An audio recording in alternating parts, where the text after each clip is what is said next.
Alors ce sont des succès, Abnou Chalmani, qui ne vont pas retourner le sens de la guerre au stade où on en est, mais ça fait partie de ces petites choses, ce que les Ukrainiens arrivent à infliger aux Russes, et c'est ce qu'on appelle la guerre des mille entailles. On est dans un rapport de David contre Goliath, quoi, du petit face au gros. Hein. Mais non, c'est indispensable pour l'Ukraine, ces petites victoires, qui ne sont pas tant que ça des petites victoires, parce que regardez la question qu'on se pose tous, et nous ne sommes pas les seuls, c'est comment c'est possible que la Russie, qui est la plus grande marine de la région, ne capte pas, n'arrive pas à augmenter sa défense et se fait avoir à chaque fois. C'est extrêmement important pour le moral des Ukrainiens, c'est extrêmement important pour les alliés, pour montrer que non, si le front est immobilisé, par ailleurs, dans le Donbass, on résiste, on trouve d'autres moyens. Ça dit aussi la mobilité ukrainienne qui ne lâche rien et qui n'a pas le choix. David contre Goliath, il y a un côté immobile dans la Russie. Mais est-ce que, c'est tout à fait différent de ce qui s'est passé en février 2022 ? C'est-à-dire que Poutine était parti pour faire tomber Kiev en 72 heures. Et on a vu les chars russes complètement bloqués, problème d'approvisionnement, rien n'allait, ces espèces de mastodontes russes qui se retrouvent complètement immobilisés, à la grande surprise de tout le monde. Je veux dire, concrètement, là, évidemment que c'est immobilisé, mais en 2 ans, la Russie n'a pas gagné, n'a pas réussi à remplir ce qui était ses buts de guerre, c'est-à-dire de faire tomber le régime de Kiev, de mettre un régime ami, pro-russe à la place, n'a pas réussi à conquérir les grandes villes. Et finalement, ce qui s'est poursuivi, c'est la guerre depuis 2014 sur la frontière avec la Russie. C'est cette guerre-là, mais là, on était à 14 000 morts déjà, c'était pas mal entre 2014 et 2022.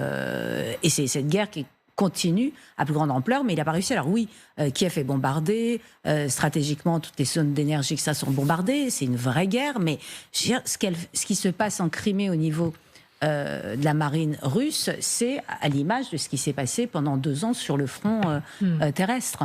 Les Russes sont pas bons, concrètement, ils sont pas bons. Général, encore une fois, cette expression, la guerre des mille entailles, tous ces petits succès, ces petites piques militaires, de quoi parle-t-on exactement ? Guerre asymétrique pour affaiblir l'ennemi, avec quel impact ? Alors, guerre asymétrique, on est plutôt dans un phénomène global de guerre dissymétrique. Alors, la guerre asymétrique, c'est la guérilla, vous voyez, contre une armée conventionnelle. D'ailleurs, c'est assez asymétrique en mer Noire, simplement sur la mer Noire. Par contre, l'armée ukrainienne, la dissymétrie, c'est des armées semblables dans leur mode de fonctionnement, dont une est plus puissante que l'autre. Et là, je crois qu'on est typiquement dans ce phénomène. Et je crois que les mille entailles, elles sont des deux côtés. C'est-à-dire que l'Ukraine inflige un certain nombre de dommages, on le voit bien en mer Noire. Ce ne sont pas des petits dommages, ce sont des victoires stratégiques. Parce que pendant ce temps-là, les Ukrainiens peuvent continuer à exporter leurs grains, etc. Donc, ils n'ont plus la maîtrise de la mer Noire. C'est très important. Et puis, ça empêchera le ravitaillement par bateau de la Crimée si un jour le pont de Kerch est détruit. Donc, tout ça, c'est très, très important. Mais également, n'oublions pas que les Russes font les mille entailles aussi. Ils sont sur le front, ils ont un rapport de 1 à 10 en obus, et ils arrivent à avancer du côté d'Avdiivka, ils arrivent à droite, à gauche. Alors, c'est quelques centaines de mètres. Mais effectivement, les mille entailles, elles sont valables pour les deux. Et quand on fait une entaille, c'est qu'on n'arrive pas à couper la main. C'est simplement, il y a un phénomène, j'allais dire, d'impuissance dans l'entaille. On vous fait une petite entaille au doigt, alors que vous voudriez lui couper la main avec votre sabre. Bon, c'est un peu ce qui arrive. Il n'y a pas aucune des deux nations qui sont en guerre là n'arrive à prendre l'ascendant sur l'autre, et pas plus les Russes, malgré ce qu'on voit là. Ils ne sont pas en train de percer, ni les Ukrainiens de perdre la guerre demain matin. Et les Ukrainiens, de la même manière, auront beaucoup de difficultés à raccompagner les Russes dans une guerre qui risque d'être encore très longue. Les mille entailles, Gallagher, c'est aussi pour communiquer sur des succès, pour maintenir une pression psychologique à la fois sur l'adversaire, mais aussi sur sa propre population, pour dire on est là, on continue. Et pour les alliés, parce que ça a une très forte valeur symbolique. Et regardez comme on couvre à chaque fois ces frappes réussies sur des bâtiments de la marine russe en Crimée. Rappelez-vous le QG de la flotte de la mer Noire à Sébastopol, avec l'élimination de l'amiral et tout un tas d'officiers qui étaient dans le bâtiment alors qu'il avait été tapé à nouveau, je crois, par des missiles type Scalp / Storm Shadow. Donc c'est cela, c'est cette idée, si vous voulez, de ne pas avoir les moyens pour pratiquer la concentration des efforts sur un point du front, mais d'aller à la périphérie finalement du front taper ces points, à la fois parce que ça a une valeur symbolique, mais parce qu'aussi sur le long terme, ça épuise, ça harcèle l'ennemi, et ça montre aux nations alliées que l'aide qu'elles apportent n'est pas du tout vaine, qu'elle est utilisée, elle est utilisée à bon escient. Et puis ces petites entailles aussi, c'est ce qui fait réfléchir à 2 voire 3 fois l'adversaire. C'est comme les insectes, si vous voulez, qui peuvent vous piquer une piqûre. Bon, mais quand vous savez que vous avez affaire à un ensemble, une ruche, et qu'à l'intérieur, il y a potentiellement 100, voire 1000 piqûres, vous réfléchissez à 2 ou 3 fois avant de mettre la main à l'intérieur. Donc, ce qu'il faut souhaiter, si vous voulez, pour les Ukrainiens, c'est que la 1001e entaille fasse s'effondrer l'édifice, parce que ça reste quand même ça. L'objectif, c'est pas que d'être dans le symbole et dans les entailles, mais comme l'a rappelé le général, être dans la coupure, enfin la fracture. Oui.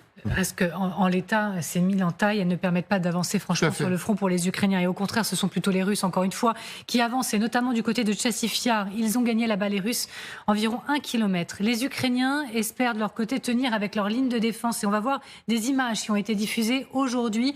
On est ici dans la région de Zaporijjia, donc plus au sud. On voit ça quand même très souvent, on peut dire quasiment partout.